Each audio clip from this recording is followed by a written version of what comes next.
On reprend, je vais tâcher d'être très synthétique et très rapide, ce qui m'est toujours très difficile. Mais je vais essayer de faire un effort parce qu'on a déjà pris un peu de retard. Donc, on ne rattrape jamais le retard. Enfin. Donc ça demande de raccourcir. Alors tout d'abord, vous voyez, je me suis assis. Alors je disais deux choses importantes. C'est qu'il y a deux temps dans l'enseignement. Il y a le temps du récit et après, donc le temps de la pédagogie. Le récit, vous le faites debout. Il faut être libre de votre corps, il faut être libre du texte. Il faut que tout fonctionne au niveau de votre mémoire. Et donc, apprendre à donner du récit. Donc, ça demande d'être debout et de le transmettre debout. C'est le récit. Puis vient le temps de l'enseignement, je dirais, le temps plus pédagogique, où là, on s'assied. C'est d'ailleurs dit clairement, Jésus s'assit et les enseignait. Donc, alors, on est dans le temps pédagogique maintenant, et on va essayer de parler justement de ce thème. Qu'est-ce que c'est que cette intertextualité biblique? Alors, le dictionnaire Larousse nous en donne une définition, je vais vous la dire. Ensemble des relations qu'un texte, et notamment un texte littéraire, entretient avec un autre ou avec d'autres, tant au plan de sa création, par la citation, le plagiat, l'allusion, le pastiche, etc., qu'au plan de sa lecture et de sa compréhension, par les rapprochements qu'opère le lecteur. Donc, comment, à partir d'un texte, à partir d'un mot, à partir d'un verset, à partir d'un personnage, d'un récit, qu'est-ce qu'il évoque en moi? Comment je peux le rapprocher d'autres textes situés ailleurs dans l'ensemble qu'on appelle, puisque là on parle d'intertextualité biblique, dans l'ensemble du corpus biblique, de la Bible elle-même. Alors, cette manière d'opérer, cette, je dirais, exégèse, c'est celle qu'emploie Jésus. Non seulement donc vous pouvez relire tous les évangiles, donc quand Jésus enseigne, c'est toujours en faisant référence à, en rapprochant donc son enseignement, ce qu'il va dire, donc de ce qui est déjà connu. C'est par exemple, un bel exemple, c'est les disciples d'Emmaüs, donc où Jésus, pour faire comprendre à ses disciples pourquoi il fallait qu'il meure, enfin qu'il souffre, qu'il meure pour ressusciter le troisième jour, il reprit tout à partir de Moïse et prophètes et il leur montra dans les Écritures tout ce qui le concernait. Ça, c'est fondamental. Où est-ce que Jésus puise cette manière donc d'interpréter les Écritures? C'est dans la tradition de son peuple, tradition longuement éprouvée, qui est ce qu'on appelle la technique du collier. Vous allez me dire, qu'est-ce que c'est que cette histoire de collier? Un collier de perles. Alors, qu'est-ce qu'il s'agit de faire? Alors, d'abord, qu'est-ce que c'est que cette technique? D'abord, rechercher, à partir d'un passage, d'un verset, d'un simple mot, que l'on est en train d'étudier, donc, d'autres passages, versets ou mots qui pourraient leur faire écho dans l'ensemble du corpus biblique. Ce matin, on a abordé la question du berger. Donc comment? Bon, on va parler des bergers dans Luc, où est-ce qu'on parle de bergers dans la Bible? Donc je vais essayer de retrouver toutes les références bibliques donc, autour du thème du berger pour essayer d'éclairer le sens. Pourquoi on utilise ce terme dans l'Évangile selon saint Luc? Vous comprenez ce que je veux dire? Ensuite, on va rapprocher donc tous ces passages les uns des autres, comme on monte un collier. Vous voyez, on rapproche les perles qu'on a trouvées, donc bibliques, on les rapproche les unes des autres. Une fois que cela est fait, on vérifie si ce rapprochement permet donc de voir comment ces différents passages s'éclairent les uns les autres. Donc, s'il y a une cohérence les uns par rapport aux autres. Donc, si aussi ce rapprochement donc, ne contredit pas les interprétations qu'on a habituellement. Donc, il y a là une rigueur, je dirais, dans la manière. Quand vous montez un collier, il y a une certaine rigueur. Vous n'allez pas mettre n'importe quelle perle avec une autre perle. Il faut qu'il y ait des similitudes. Il faut qu'elles s'harmonisent. Il faut qu'au niveau des couleurs, au niveau de la forme. Enfin, je veux dire, donc, il y a toute une technique, je dirais là, donc, de vérification qu'elles vont bien ensemble. Et enfin, une fois qu'on a fait tout ce travail, donc, tenter de tirer une interprétation nouvelle. Ça, c'est très important. C'est-à-dire que tout à coup, ce rassemblement, ce rapprochement, m'ouvre à une nouvelle interprétation, quelque chose de nouveau. Donc, alors maintenant, quelle est l'utilité de cette technique? D'abord, en opérant de cette manière-là, petit à petit, on se constitue ce que je vais dire en langage moderne, un logiciel biblique. C'est-à-dire qu'on va se constituer petit à petit par ce travail, qui est un travail minutieux de recherche, donc de scruter, comme on dit, les Écritures, petit à petit me faire une mémoire réflexe. Je dis bien mémoire réflexe. Et automatiquement, petit à petit, en usant de cette technique, quand je vais tomber sur tel mot, telle expression, hop, ça éveille dans ma mémoire, parce que je les ai, petit à petit, je les ai intégrés, je les ai mis en mémoire, alors automatiquement ça va se réveiller. C'est comme quand vous touchez sur votre clavier d'ordinateur, vous cherchez un mot-clé, vous allez sur Google, vous appuyez, puis vous avez plein d'équivalents. Il faut que vous deveniez des logiciels bibliques. Le catéchiste, c'est un logiciel biblique. S'il ne l'est pas, il ne donne rien. Des beaux sentiments, des belles phrases, la sociologie, de la morale, tout ce que vous voulez, mais il ne donne pas la Bible. Voilà. Donc, il faut que votre fond de mémoire, ça soit la Bible. Il n'y a pas d'autre manière de faire.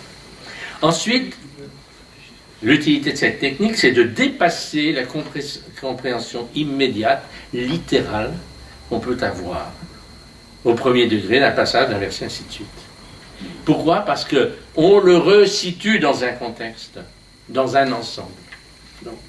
Donc on n'a pas le nez collé simplement sur le mot, sur le verset, et on va rentrer, on va être dans le petit truc là, alors qu'il faut élargir justement, s'ouvrir à d'autres sens, à d'autres significations, donc prendre de l'air en quelque sorte. Et donc c'est comme, en quelque sorte, je prends cet élément, et puis hop, je vais voir, un peu comme une petite lampe, dans l'ensemble du texte biblique, où est-ce qu'il peut s'éclairer ou donner encore plus de signification, où est-ce qu'il puise au fond sa véritable force, sa véritable signification. Et donc ce travail, et c'est aussi l'utilité de cette technique, ça vous permet de vous délecter de la parole de Dieu. Je dirais bien délecter. Donc, parce que petit à petit, en faisant cela, on va découvrir toutes les couleurs, toutes les saveurs, toutes les harmoniques donc, du texte biblique. Et ça, c'est extraordinaire. Donc, qu'il est beau, qu'il est doux de manger, au fond, de ruminer cette parole, parce qu'elle nous délecte. Ensuite, ce travail nous permet également de nous inscrire dans une chaîne de tradition, d'interprétation. On est à un moment donné de l'histoire de l'interprétation. Elle a commencé avant nous et elle se poursuivra bien au-delà de nous. Et donc on reste dans l'humilité, c'est-à-dire, bon, au fond, on n'est qu'un moment, un passage, je dirais, de cette interprétation. Et ça, c'est très important aussi de se le rappeler. Ensuite, et ça, c'est fondamental, et je vais revenir aussi par rapport à ce qui a été dit là-bas tout à l'heure. Il faut que nous comprenions que le Nouveau Testament s'enracine dans l'Ancien, d'où il tire toute sa sève. Et donc que le Nouveau Testament ne peut se comprendre qu'à la lumière de l'Ancien. Si je n'ai pas en mémoire toutes les significations donc, de l'Ancien Testament, je ne comprends rien au Nouveau. Et pas l'inverse. Ce n'est pas le Nouveau Testament qui doit d'abord éclairer l'Ancien, c'est l'Ancien qui éclaire le Nouveau. Or, on a fait pendant des siècles ce qu'on appelle la typologie, c'est-à-dire, ah ben voilà, et maintenant ça donne sens, par exemple, à la prophétie d'Ézéchiel sur les bergers. Ça donne sens à ceci et ça. Non, ce sont ces textes-là qui donnent sens à ce qui est dit dans l'Évangile. Vous comprenez, pour renverser la perspective, complètement. Voilà. Et puis, et je crois aussi que ça permet aussi de transmettre la parole donc d'une manière plus profonde, plus spirituelle. Mais, et ça c'est surtout l'avantage de cette technique, dans un langage simple et accessible à tous. C'est pas un travail savant au sens d'une spéculation, je dirais, due aux savants. Bienheureux es-tu, Père, d'avoir caché cela aux sages et aux intelligents, de l'avoir révélé aux tout petits. Ce n'est rien de péjoratif, ça veut dire que la sagesse, la vraie sagesse de la parole, elle vient d'un cœur humble, d'un cœur donc qui sait se resituer au bon niveau dans sa relation à Dieu et aux autres. Je ne reviens pas sur ce que j'ai dit tout à l'heure. Et donc, vous qui êtes catéchistes, ça vous permet donc de vous adresser donc aux enfants, aux adolescents, vous avez la charge, donc, en leur donnant la possibilité, l'opportunité d'exercer leur curiosité. Il ne s'agit pas de répondre à toutes les questions. Et les enfants posent des questions. Et plus ils en posent, mieux c'est. Il faut être dans la question plus que dans la réponse. C'est-à-dire d'éveiller chez l'enfant le désir, donc sa curiosité, je dirais, naturelle, de réveiller sa sagacité. Donc, comment il peut se mettre à la recherche du trésor. C'est une chasse au trésor, la lecture de la Bible. Une chasse au trésor. Comme l'a dit Jésus quand il parle de la perle, donc la parabole de la perle. Un homme qui a trouvé une perle, il va vendre tout ce qu'il a et puis il faut racheter le champ et ainsi de suite. Donc il faut qu'aux enfants, vous donniez aux adolescents le goût de se mettre en recherche de ces perles. Donc ils vont exercer, et je peux vous dire qu'ils vont souvent plus loin que nous autres adultes, parce qu'ils n'ont pas tous ces freins, je dirais, intellectualisants qui nous bloquent souvent. Donc, quel est le but et les enjeux de cette technique maintenant ? 1. Renouveler notre façon de lire les Écritures. Donc.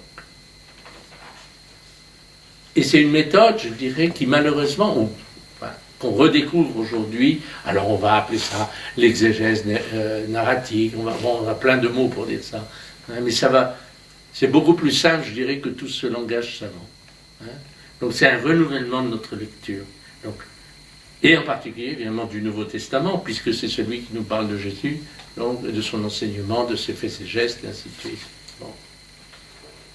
Donc je vais retrouver cette lecture traditionnelle, donc cette méthode traditionnelle qui n'a jamais été abandonnée par le monde juif. Alors, ça me donne l'occasion, mais ça c'est mon dada, donc de dire que c'est au fond aussi une manière très concrète d'honorer ce que nous demande l'Église depuis Vatican II, donc de poser un regard nouveau sur le peuple juif, sur le judaïsme, et de découvrir qu'il y a là quelque chose dont nous pouvons nous enrichir, qu'ils ont beaucoup plus à nous apporter que nous prétendons devoir leur apporter. Voilà. Parce que nous sommes tous en train de penser que nous devons leur annoncer Jésus-Christ, alors que c'est eux qui nous l'annoncent. Curieusement, c'est eux qui nous l'annoncent. Bon.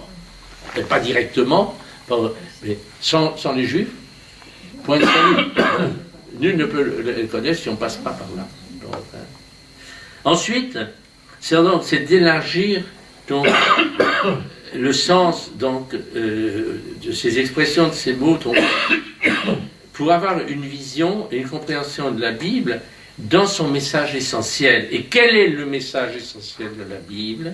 Donc, c'est d'être à l'écoute attentive, amoureuse, j'allais dire, donc de la parole de Dieu, et donc de celui qu'il a vécu dans sa chair, donc qui est le Christ. Donc, c'est ça que ça doit éveiller. La parole de Dieu doit éveiller en nous l'amour. Et pas la curiosité intellectuelle, mais l'amour. L'amour au sens de l'agapé, donc, c'est-à-dire l'amour divin. Et donc, c'est aussi donc permettre à cette parole donc, de prendre chair en nous. Le mystère de l'incarnation ne s'arrête pas à Jésus. Il se poursuit en chacune d'entre nous. Plus je me nourris de sa parole, plus je deviens Christ. Ce n'est plus moi qui vis, dit Paul, c'est Christ qui vit en moi. Pour ça, Augustin disait, je ne suis pas chrétien, je tends à le devenir. C'est-à-dire, comment être de plus en plus parole, vivante, parole incarnée, Christ au milieu des hommes. C'est ça notre vocation. Ensuite, donc, c'est se nourrir de cette parole nous permet, comme je le disais tout à l'heure en entrée, d'éclairer notre chemin comme une lampe sur nos pas. Or, cette petite lampe, c'est une petite lampe. C'est pas un phare. Et elle n'éclaire que pour le pas que j'ai à faire devant moi. Je ne sais pas ce qu'il y a au-delà, je ne sais pas ce qu'il y a à droite, je ne sais pas ce qu'il y a à gauche, je ne sais pas ce qu'il y a derrière. L'important, c'est que je sache où je dois poser le pied. Jour après jour, donc elle doit éclairer notre quotidien, inspirer nos moindres conduites, inspirer tous nos choix, qu'ils soient petits ou qu'ils soient grands. Et enfin, de nous rapprocher personnellement et en Église de celui qui est la source de l'inspiration, le Père. Le Père, source de toute parole, donc parole créatrice, parole libératrice, parole salvatrice. Et donc de celui qui en est l'exégèse, Jésus lui-même. Jésus est l'exégèse du Père. Il est l'interprète du Père. Et aussi, donc, en se laissant conduire par l'Esprit qu'il nous a donné, qui seul peut nous conduire, comme dit Saint Jean, vers la vérité tout entière. Donc nous sommes dans un chemin. Alors, il faut quand même faire attention. Il y a quelques limites et il y a quelques dangers dans l'utilisation de cette méthode. D'abord, elle n'est qu'une approche parmi d'autres d'interprétation, une approche exégétique. Elle ne les épuise pas, les autres. Elle en a besoin. Elle s'adosse à cela. Moi, j'ai besoin, par exemple, de la critique historico-critique. J'en ai besoin de l'exégèse historico-critique. Bon. Parce qu'elle me permet de faire attention. Est-ce que je suis dans le domaine de l'histoire, comme on le rapportait tout à l'heure, ou est-ce que je suis dans le domaine du récit symbolique? Donc j'ai besoin aussi de connaître cela. J'ai besoin de connaître les autres règles, je dirais les autres méthodes. Et donc, pour cela, j'ai besoin, donc, ça permet, je dirais, dans la méthode que j'utilise, d'être beaucoup plus humble, d'être plus crédible également. Donc, et pas prétendre que je suis le tout de l'interprétation. Il faut retrouver à sa juste place, là où je dois être situé. Troisième danger, et qui n'est pas le moindre, c'est à vouloir, en l'absolutisant, ça risque de nous embarquer dans des spéculations un peu bizarres, oiseuses, qui sont plus liées à notre imaginaire qu'à la parole de Dieu. Donc, on va faire très attention à cela. Et donc, il faut toujours revenir, je dirais, humblement vers la parole. C'est-à-dire, une fois que j'ai fait ce travail, je reviens à la parole telle qu'elle m'est donnée, et non pas telle que je l'interprète. Donc redresser toujours donc, cette pente naturelle qui pourrait nous pousser à spéculer, je ne sais pas quoi, non quoi. Ensuite, et c'est surtout très important, ne jamais oublier que ce que je fais ici, cette méthode que j'utilise, elle a besoin d'être vécue en Église et non pas de manière individualiste. Et donc il faut qu'elle puisse s'adosser et s'enrichir de la longue tradition donc des Écritures, d'interprétation, qui est celle aussi de nos frères juifs, mais celle aussi de l'Église à travers les siècles. Alors comment je vais mettre en œuvre tout cela? Alors là, c'est un petit peu plus technique, évidemment, mais je vais quand même le dire, c'est entrer dans les 4 sens des Écritures, donc les 4 portes qui nous ouvrent au Pardès. Alors c'est que le mot Pardès, c'est un mot perse d'origine qu'on retrouve dans la Bible, qui était traduit par paradis.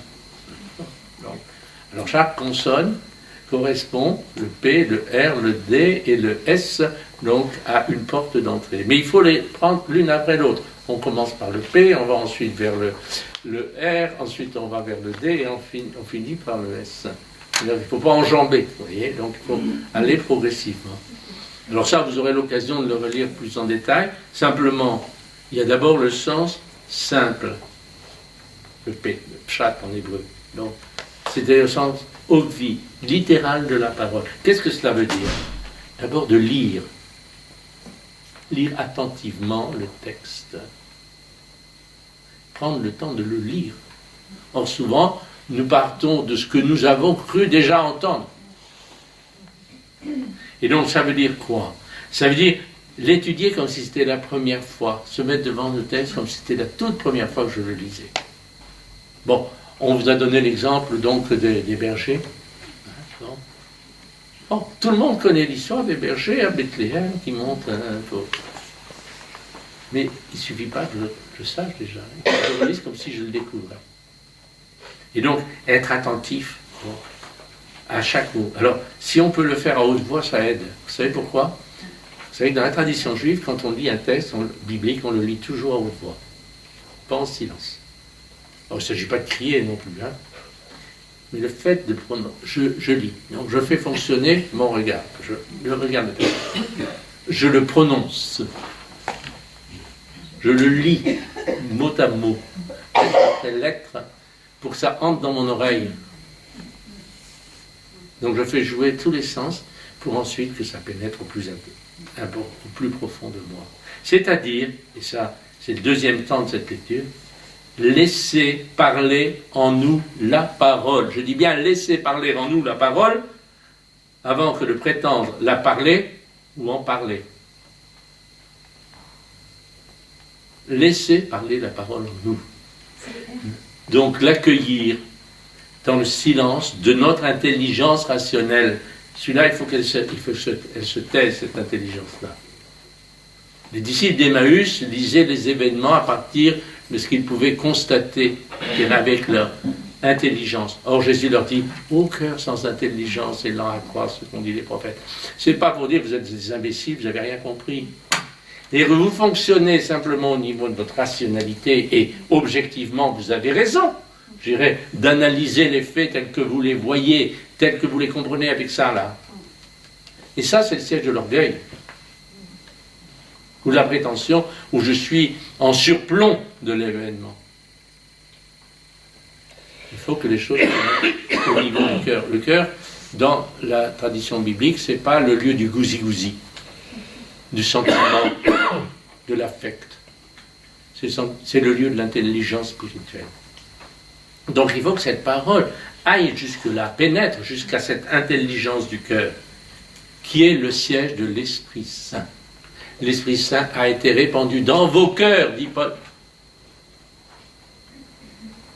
Donc c'est là, c'est l'Esprit en moi, l'Esprit du Christ en moi, qui va m'éclairer sur le sens des choses.